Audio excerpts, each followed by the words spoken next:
Olá, querido professor, olá, querido aluno da nossa querida e gloriosa Escola Bíblica Dominical. O nosso desejo, como sempre, é que a paz do Senhor Jesus te encontre muito bem onde quer que você esteja nesse momento. Sou o pastor Kleber de Amorim e é com prazer que eu falo com vocês diretamente dos estúdios da nossa querida DCTV, a TV da Assembleia de Deus em Criciúma, Santa Catarina, aqui no sul do mundo. Antes de começarmos a nossa pré-aula de hoje, queremos pedir desculpas a vocês pelo atraso da nossa lição.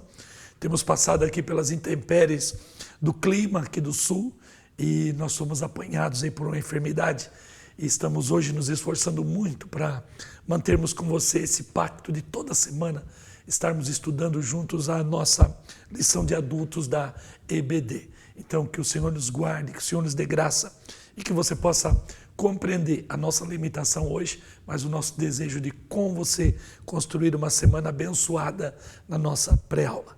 Então, para economizarmos o tempo, para seguirmos adiante e chegarmos até o fim proposto dessa nossa pré-aula, vamos direto ao que nos interessa, que é o assunto da lição. Nós estamos aqui na lição de número 5 e o tema está aí na tela.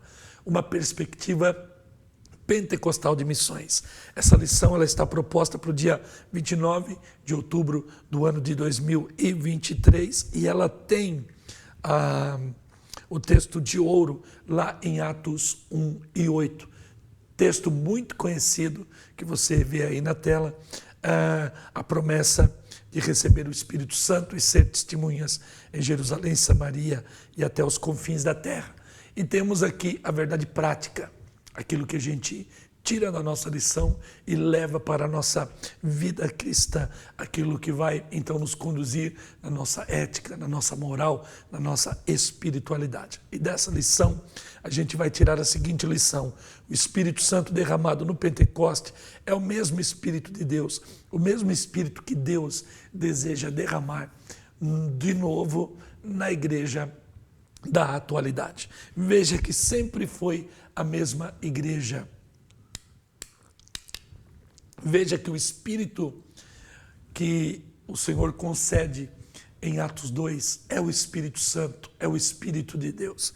E esse Espírito, segundo Jesus, estaria conosco para sempre. E se em algum momento houve esse lapso pentecostal no cristianismo, isso não foi por uma omissão divina, uma culpa divina ou um querer divino, mas pela visão do cristianismo e da igreja em determinado momento da história. O fato é que na virada do século XIX para o XX, a igreja ela se redescobre, ela emerge nos dons do Espírito Santo e o pentecostalismo ele surge não como uma inovação, mas como um resgate da própria identidade do cristianismo. Isso não é uma inovação. E o que acontece nos meios pentecostais, nos genuínos, nos verdadeiros, nos ortodoxos, naqueles que conservam a sã doutrina, a palavra, a autoridade apostólica, o dom de Deus, nesses movimentos genuinamente pentecostais, nós, então, prezamos a ação, a parceria, por que não dizer a sociedade com o Espírito Santo, para que possamos, então, chegarmos ao objetivo final, que é ganhar almas para o reino de Deus e, então, anunciar o retorno eminente de Jesus Cristo nos ares, nas nuvens do céu. E aí, então, nós temos os objetivos da lição. Nós vamos trabalhar hoje a apresentação de uma perspectiva pentecostal para missões. São muitos ramos do cristianismo, do católico, do ortodoxo, do evangélico, dos evangélicos reformados, dos pentecostais, etc. Então nós vamos analisar a nossa perspectiva, a pentecostal. Depois, explicar a obra missionária após o Pentecostes. E 3, enfatizar a dependência do Espírito Santo na obra pentecostal de missões. Na verdade, nós não precisaríamos nem colocar o título pentecostal nesse terceiro ponto ali. Nós devíamos enfatizar a dependência do Espírito Santo na obra de missões. Mas como nós percebemos que há ramos cristãos que declaram que os dons do Espírito, que essa manifestação poderosa do Espírito Santo cessa com os apóstolos, nós temos então que fazer uma distinção entre os sensacionalistas e os continuistas. E nós, pentecostais, somos continuistas. Nós cremos na atualidade dos dons do Espírito Santo no meio da igreja. E aí então passamos pela introdução, chegamos no nosso primeiro tópico da lição de hoje, uma perspectiva pentecostal de missões. A síntese está aí também na tela, e aí nós seguimos em diante. Então, pastor Gabi, no primeiro subtópico desse primeiro tópico, diz que nós somos pentecostais, ou somos evangélicos, melhor dizendo. Isso significa, que nós temos um compromisso com Jesus no novo nascimento. 2, nós cremos na autoridade bíblica, ou seja, das Escrituras. E 3, nós temos dentro de nós a responsabilidade de anunciar Cristo aos outros. Então, nascemos de novo, dependemos da palavra e anunciamos a Jesus.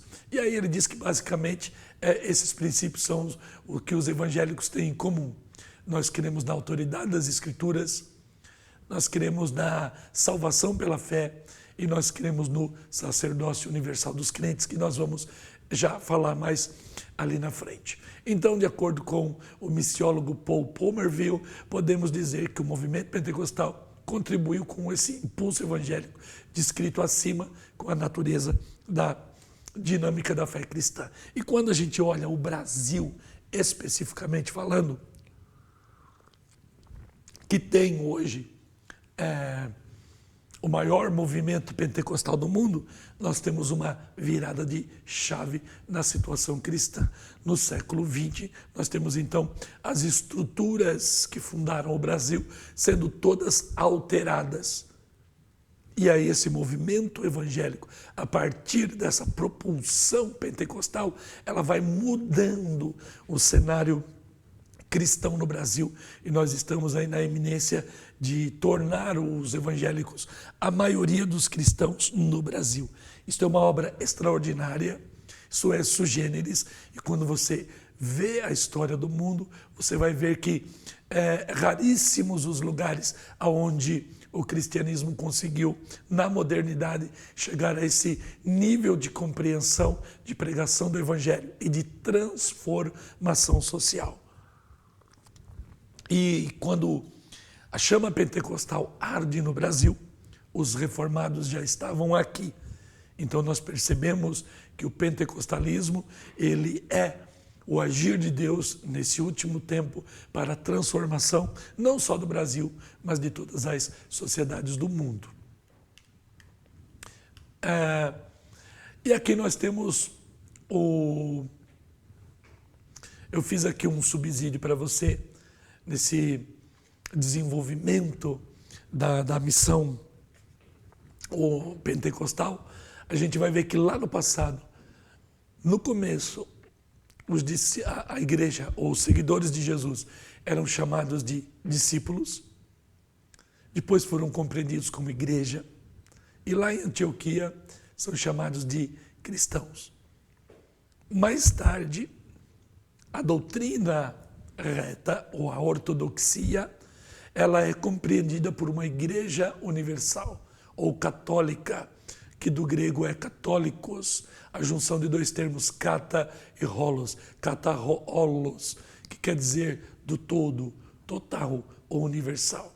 E depois ela também é conhecida como ortodoxa, ou a igreja da doutrina reta. Depois ela vai se tornar a igreja católica romana, mas sempre antes de Constantino ela é conhecida como a igreja universal, a igreja do todo. E depois da reforma protestante, a gente então tem também cristãos sendo chamados de protestantes, depois de evangélicos e etc.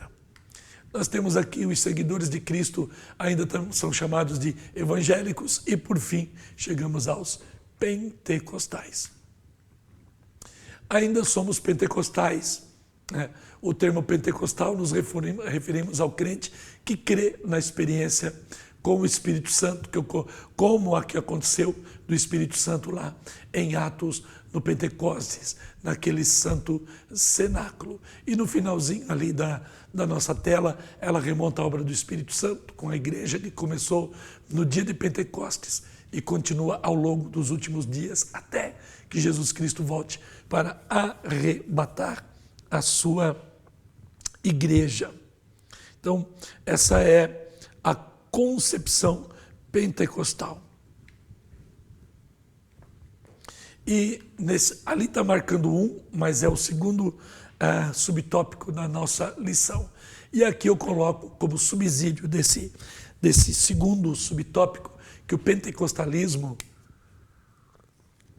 é o movimento do cristianismo evangélico, que dá ênfase especial numa experiência direta e pessoal de Deus através do batismo no Espírito Santo. E aí tem toda uma explicação e nós temos que fazer uma distinção entre o pentecostalismo, eu não coloquei aqui, mas eu falo, e você pode aplicar aí na sua sala de aula. Nós temos esse pentecostalismo genuíno, que advém da virada do século XIX para o início do século XX.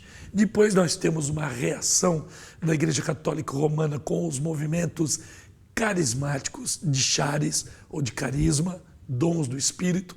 E agora nós temos dos neopentecostais para frente esse fenômeno das igrejas renovadas, que não se declaram pentecostais propriamente ditos, porque tem a clara intenção, mesmo como evangélicos, de se distinguir desse pentecostalismo genuíno, que é envolto da necessidade de oração, de jejum, santidade, de uma separação com o mundo, mas secularizados como estão, eles então se declaram igrejas renovadas ou evangélicos também carismáticos. Então você tem o verdadeiro pentecostalismo, você tem uma manifestação no carismatismo católico e agora num carismatismo evangélico. Nós não estamos falando do movimento carismático católico nem do evangélico, mas do genuíno pentecostalismo. Tanto o carismatismo católico como o evangélico, eles fazem parte de uma percepção social de massas, de comunicação em massas. E a virtude desse movimento está em redes sociais e no artifício dessas tecnologias. Mas o verdadeiro pentecostalismo é aquele que toca no ser humano e faz com que dele brote o verdadeiro testemunho de Jesus, que é no tete a tete, olho a olho, face a face. E aí no 3, contribuições pentecostais às missões. Aí nós temos aqui o texto da nossa lição, e aí por conta da voz, do tempo, você pode parar, é o texto da nossa lição. Eu vou aqui para o nosso subsídio do subtópico 3, do tópico 1. Coloco para você aqui um mapa para você entender o desenvolvimento do cristianismo após a Reforma Protestante. Como que está o quadro do cristianismo na Europa, que é o centro motor do cristianismo no século XVI. A igreja nasceu em Jerusalém, ela vai dominando o norte da África ali embaixo do mapa, e nós temos grandes vultos da patrística, como Agostinho, Tertuliano, como os pais capadócios, que também saem da Turquia e vão habitar ali a Alexandria, aquelas partes do sul da África. E aí nós temos a igreja, então, que vai saindo de Jerusalém, dominando o Império Romano, e depois ela domina a Europa. E no século XVI, aonde está laranjado ali, nós temos ainda uma predominância católica.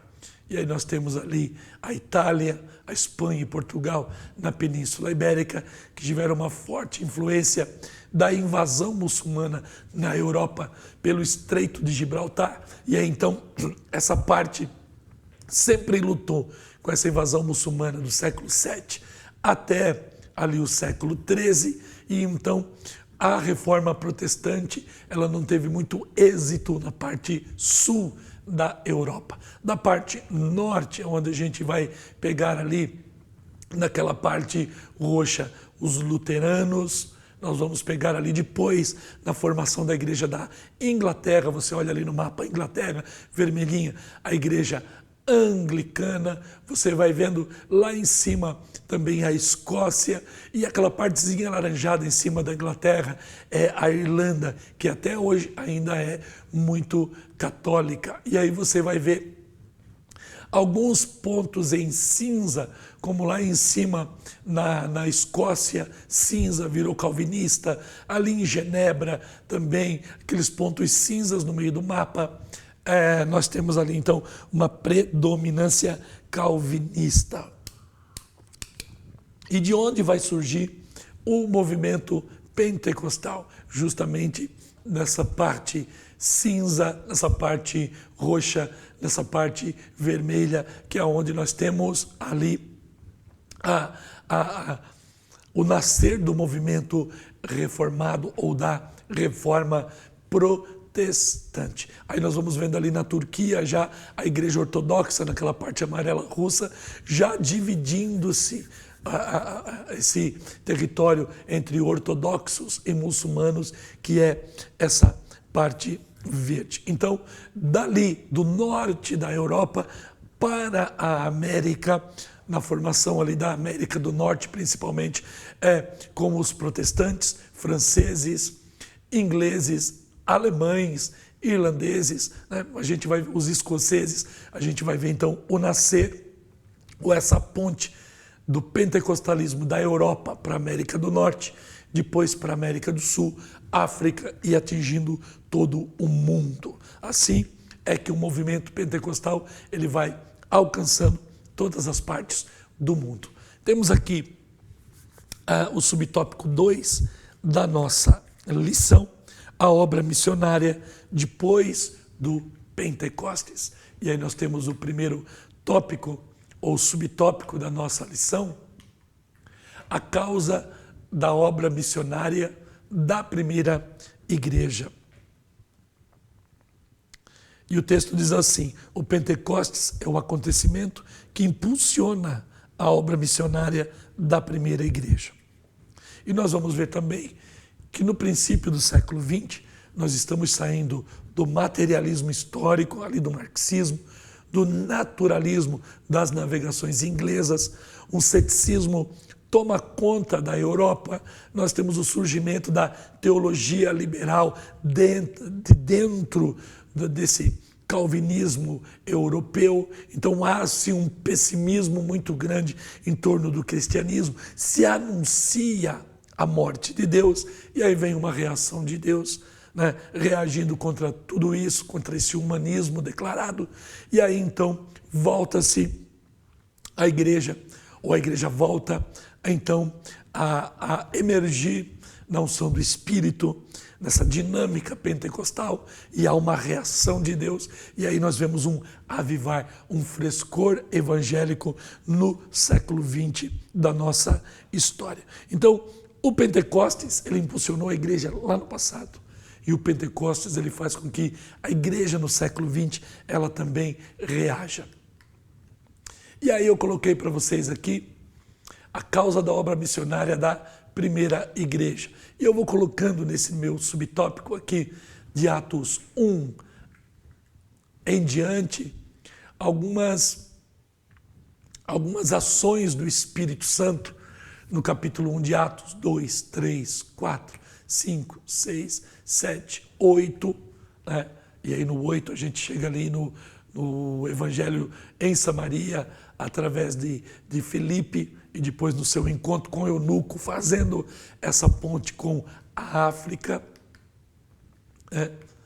Então, aqui a gente vai vendo de Atos 1 até 8, esse crescimento da igreja ali em Jerusalém, aos entornos de Jerusalém, descendo para Samaria e agora subindo para a Europa e indo para a África.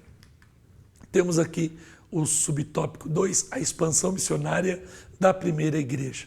Então, Atos relata de forma detalhada e precisa o avanço missionário da igreja no primeiro século. Atos destaca a atuação também de Paulo, estabelecendo igrejas nas 4 províncias romanas que vão da Europa, à Ásia e à África.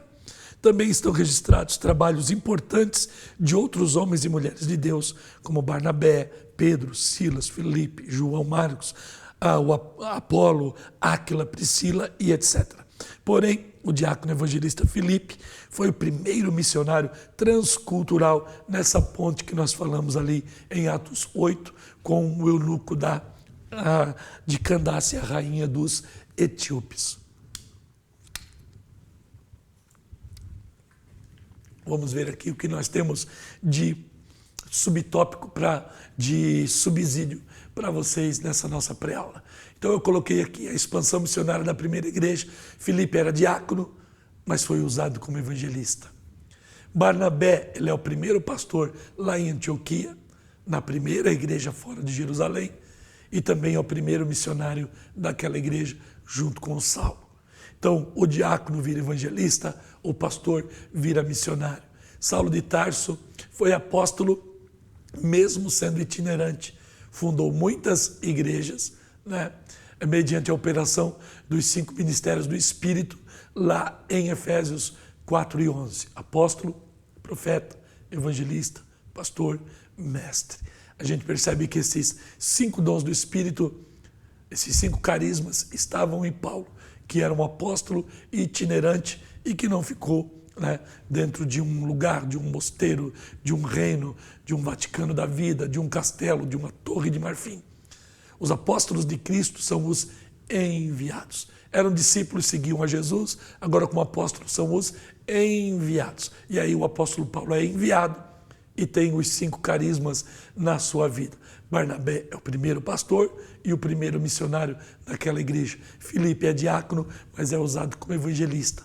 A igreja expandiu-se a partir dos apóstolos e formou lideranças autóctones. O que são autóctones? São pessoas da própria terra, né? E em cada localidade que chegou. E perceba que a Assembleia de Deus, ela tem a mesma pegada da igreja primitiva. Por quê? Porque os missionários vieram de fora e eles entregaram o seu legado aos autóctones, as pessoas da terra. E aí você vai vendo nas 5 regiões do Brasil, a norte, nordeste, a centro-oeste, a sudeste e a sul, o evangelho sendo entregue a pessoas do lugar. Por isso que esse sucesso retumbante da Assembleia de Deus como uma representante do verdadeiro pentecostalismo é uma realidade que vai merecer muito estudos dos missiólogos e dos teólogos nesse tempo e depois de nós. Chegamos então no terceiro subtópico. Deus não faz acepção de pessoas. O apóstolo Pedro conheceu que todos os seres humanos eram alvos do amor de Deus, lá na casa de Cornélio. De perseguidor dos cristãos, Paulo se tornou o apóstolo dos gentios. Aborde isso muito bem lá. O apóstolo João relata que Deus se interessa pela salvação de todos os homens. Não é só dos eleitos, mas de todos os homens. Deus amou o mundo dos homens. Então, Deus aqui em Pedro, em Paulo e em João, ele mostra que não faz acepção de pessoas. E com esse entendimento a respeito da natureza ilimitada do plano da salvação de Deus para com os homens, e impulsionada pelo Espírito Santo, a missão da primeira igreja atingiria a escala mundial. Podemos ver isso no ministério de Pedro, com o centurião Cornélio, no trabalho de Filipe, na igreja de Antioquia, bem como em Roma, em outras regiões longínquas, com o ministério apostólico do apóstolo Paulo. E aí eu coloco aqui como subsídio para esse terceiro subtópico, a descontinuidade do antigo pacto, dando lugar a uma nova aliança, é uma obra do Espírito Santo. Não foi fácil para Pedro reconhecer a graça, né, ao ser perdoado lá na sua queda. A ideia de Pedro está lá na antiga aliança, está lá nos salmos, na lei, nos profetas, mas ele falha gravemente contra Cristo e conhece a graça naquele perdão imediato. Saulo ele é derrubado no chão numa intervenção direta de Deus no seu ímpeto persecutório à igreja de Jesus. E João significou perfeita e singularmente o ágape divino, de sorte a não deixar dúvidas do amor de Deus pelo mundo inteiro. Por fim, o avivamento em Samaria, em Atos 8, foi o romper definitivo da igreja com os limites de Jerusalém. Então nós chegamos ao entendimento claro de que Deus ele não é tão lúdico e não é tão metódico, tão organizado como a gente se propõe a ser quando o assunto é alma, missões, a gravidade das missões, né? e a iminência de se pregar o evangelho. As almas estão se perdendo. Então, para salvar o mundo, o diácono vira evangelista, o pastor vira missionário, o perseguidor agora se torna perseguido. Deus está com pressa, Deus está salvando, estava em Cristo reconciliando consigo o mundo, e Paulo vai dizer que agora Cristo em nós é a esperança da glória.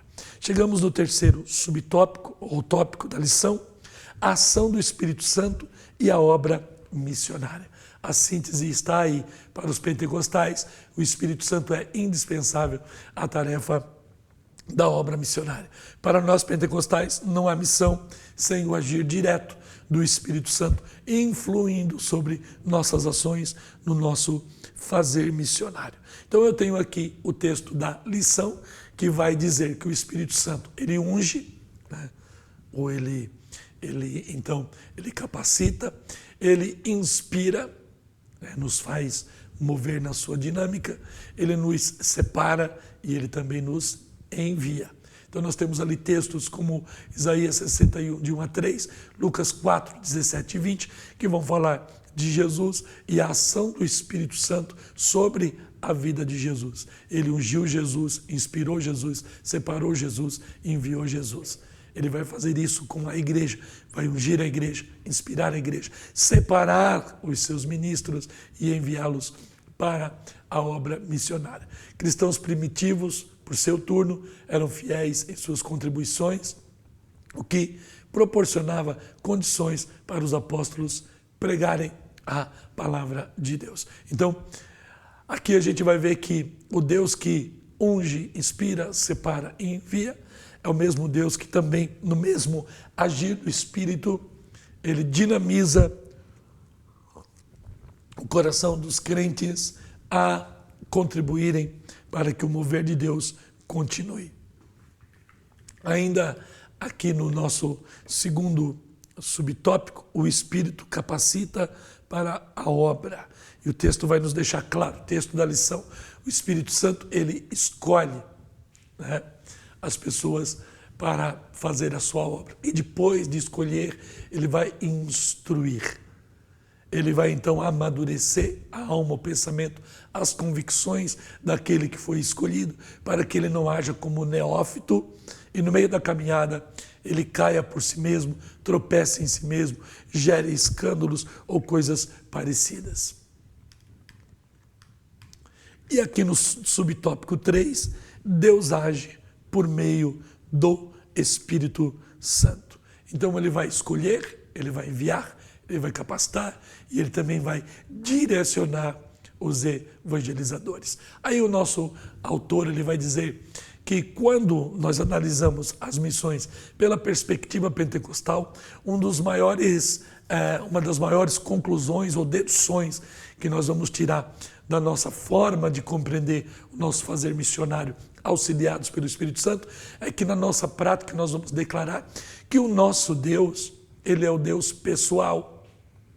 Nós não somos deístas que acreditam em um Deus que criou o mundo, deixou o mundo equilibrado nas suas leis naturais, e aí ele deixa esse mundo à disposição dos homens, e quem obedecer às leis da própria criação se dará bem, quem não se dará mal. E esse Deus ele não se preocupa mais, ele se torna apofático, distante, ele está inamovível ao nosso sofrimento. Portanto, ele é um Deus impessoal, em relação às nossas necessidades. Veja que no começo da lição eu disse que o pentecostal, ele não é heterodoxo, ele é ortodoxo. Ele crê na reta doutrina apostólica. Nós estamos ligados com fortes vínculos doutrinários aos apóstolos. E os apóstolos que conheceram Jesus, anunciaram o Logos, a mente de Deus, são aqueles que declararam esse Deus pessoa, que ama, que entrega seu Filho, e o seu Filho nos ama, morre por nós e nos dá do seu Espírito. Então essa relação não tem nada a ver com deísmo, mas sim com teísmo, com T de tatu, teísmo. Nós cremos num Deus pessoal. E a nossa prática, ela diz isso. Talvez pela simplicidade ou a ignorância dos termos, muitos cristãos pentecostais que estão nessa dinâmica do testemunho de Jesus, eles operam o teísmo sem saber serem teístas. Então, quando os críticos do pentecostalismo, eles vão nos acusar de alguma coisa, geralmente a única coisa que eles podem falar de nós é acerca daqueles irmãos que extrapolam na sua adoração pentecostal, e há muitos círculos pentecostais que realmente eles já estão se tornando quase que montanistas, né? Eles estão ali numa coisa muito exótica, num culto muito diferente do culto bíblico, onde a racionalidade impera. O espírito dos profetas está sujeito aos profetas. Então, mesmo cheios do Espírito, nós não perdemos a razão. Nós jamais estaremos embriagados do Espírito Santo, porque o termo embriagado só se usa para quem está cheio de álcool. Nós não estamos cheios de álcool, mas cheios do Espírito Santo. Então nós não estamos embriagados fora da nossa consciência. Nós estamos cheios do Espírito Santo, mas no pleno exercício das nossas faculdades mentais. E quem com sinceridade adora a Deus assim, acaba declarando um Deus teísta e não deísta. E aí eu termino esse nosso terceiro tópico dessa nossa pré-aula, trazendo para vocês ali alguns elementos que vão enriquecer sua aula. O Espírito Santo escolheu e enviou Paulo e Barnabé. Em Atos 16, 6 e 7, o Espírito Santo impede Barnabé e Saulo que fossem para a Ásia e para a Bitínia. Então ele está direcionando. Em Atos 9, 17, Saulo de Tarso é cheio do Espírito Santo pela imposição de mãos de Ananias. Portanto, ele está sendo capacitado. De Atos 1 a 19, nós vemos um protagonismo do Espírito Santo na narrativa do livro de Atos. Do capítulo 20 em diante, parece que o Paráclito Divino ele vai se encarnar na igreja, como se encarnou em Jesus, dando a ela o predomínio nas ações evangelísticas. Você vai ver, do 1 ao 19 de Atos, um protagonismo do Espírito Santo. E, de repente, o Espírito Santo ele emerge na igreja, se encarna na igreja. Você pode usar o verbo que você quiser para compreender essa emoção do Espírito na igreja. E aí, então, agora, a igreja ela é a protagonista da história e chegamos até aqui, onde o Espírito Santo ele está movendo mentes e corações para a obra missionária. Chegamos na conclusão dessa lição, né, pedindo que você, então, ore por cada pessoa envolvida nesse expediente, né, que você curta, compartilhe, envie para os seus grupos aí de rede social o nosso conteúdo, para que nos tornemos um pouco mais relevantes nessa plataforma. E assim como você esteve conosco até o final dessa nossa pré-aula, suportando a minha voz abargada nessa nossa pré-aula de hoje, que o Senhor também te abençoe nesse próximo domingo e que você seja extremamente abençoado, feliz e eficaz no seu fazer pedagógico, em sua sala de aula, aí na sua classe local. Que Deus te abençoe. Até o nosso próximo encontro, em nome de Jesus. Amém.